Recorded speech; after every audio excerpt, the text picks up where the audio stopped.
Hello అండి, ముందుగా అందరికీ నాగు స్వయం సమాచారం ఛానల్ కి స్వాగతం. ఈ రోజు మన మనీ మంత్ర విషయంలో ఏ విషయం గురించి అయితే చర్చించబోతున్నాను అంటే, దిననిత్యం మనం ఈ మంత్రం గనక చెప్పుకొని అంటే లక్ష్మీ కుబేరుల్ని పూజిస్తే చక్కగా వాళ్ళ ఆశీర్వాదం కలిగి మనకి మంచిగా డబ్బు అనేది రావడం జరుగుతుంది. 3 సార్లు అయితే ఈ మంత్రాన్ని పఠించాలి. మీరు ప్రతిరోజు పఠిస్తే చాలా మంచిగా ఉంటుంది. ఇక్కడ మీరు ఈ మంత్రం పఠించే ముందు కుబేరునికి ఒక స్పూన్ చక్కెర తీసుకొని తన తల మీద 3 సార్లు వేసి నమస్కరించుకొని మీ సంకల్పం చెప్పుకొని ఈ మంత్రాన్ని అయితే చెప్పుకోండి. తాయి లక్ష్మీదేవి ఫోటో ముందర కావచ్చు, కుబేరుని ముందర కూడా కావాల్సింటే చెప్పుకోవచ్చు. ఇద్దరు ఉన్న పటాన్ని కూడా మీరు అరేంజ్ చేసుకోవచ్చు. ఈ మంత్రాన్ని అయితే 3 సార్లు చెప్పుకోవాలి. ఇప్పుడు ఏంటి అనేది ఆ మంత్రం చెప్తున్నాను. శ్రీ లక్ష్మీ కుబేర మంత్ర. లక్ష్మీ కుబేరుని మంత్రం ఇది.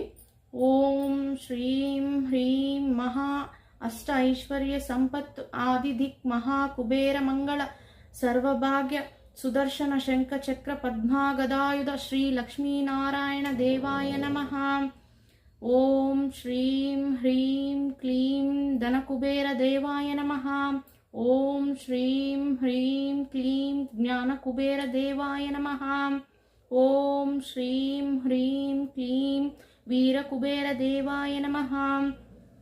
ఓం శ్రీం హ్రీం క్లీం యోగ కుబేర దేవాయ నమః. ఓం శ్రీం హ్రీం క్లీం సర్వ సౌభాగ్య కుబేర దేవాయ నమః. ఓం శ్రీం హ్రీం క్లీం సర్వ తేజస్ కుబేర దేవాయ నమః. ఓం శ్రీం హ్రీం క్లీం జనవశ కుబేర దేవాయ నమః. ఓం శ్రీం హ్రీం క్లీం కాంతశక్తి కుబేర దేవాయ నమః. ఓం శ్రీం హ్రీం క్లీం జయ విజయ కుబేర దేవాయ నమః.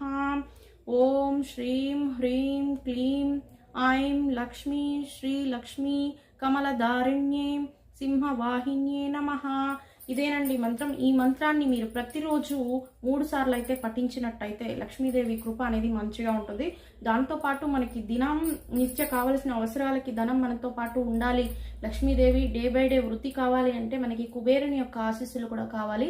కాబట్టి లక్ష్మీ కుబేరుడికి ఈ మంత్రంతో డైలీ మీరు పూజ కనుక చేస్తే, దాంతోపాటు పాలతో చేసిన నైవేద్యాలు అంటే తెల్ల స్వీట్స్ ఏవైనా తినుబండారాలు తెల్లటివి పాలతో చేయబడిన పదార్థాలను చేసి మీ వ్యాపారం వృద్ధి కొరకు అక్కడ వస్తున్న గ్రాహకులకు అయితే దాన్ని పంచిపెట్టండి. ఇంట్లో వ్యాపారం చేసే వాళ్ళైనా పర్వాలేదు, ఇంటికి వచ్చిన వాళ్ళకి ఆ తెల్ల స్వీట్స్ అనేది ఇవ్వండి. మంచిగా వ్యాపార వృద్ధి కూడా అవుతుంది. మీ దగ్గర ధనం అనేది ఎల్లవేళలా నిలిచి ఉంటుంది. మీకు కావాల్సిన అవసరాలకి ఎవరిని అడిగే అవసరం అంటూ రాదు. మంచిగా ధనం మీ దగ్గరికి రావడం జరుగుతుంది. శ్రద్ధా భక్తులను ఇంకా చేయండి. ప్రతిరోజు 3 బార్లు చదువుకుంటే మంచి రిజల్ట్ అనేది ఉంటుంది. Thank you.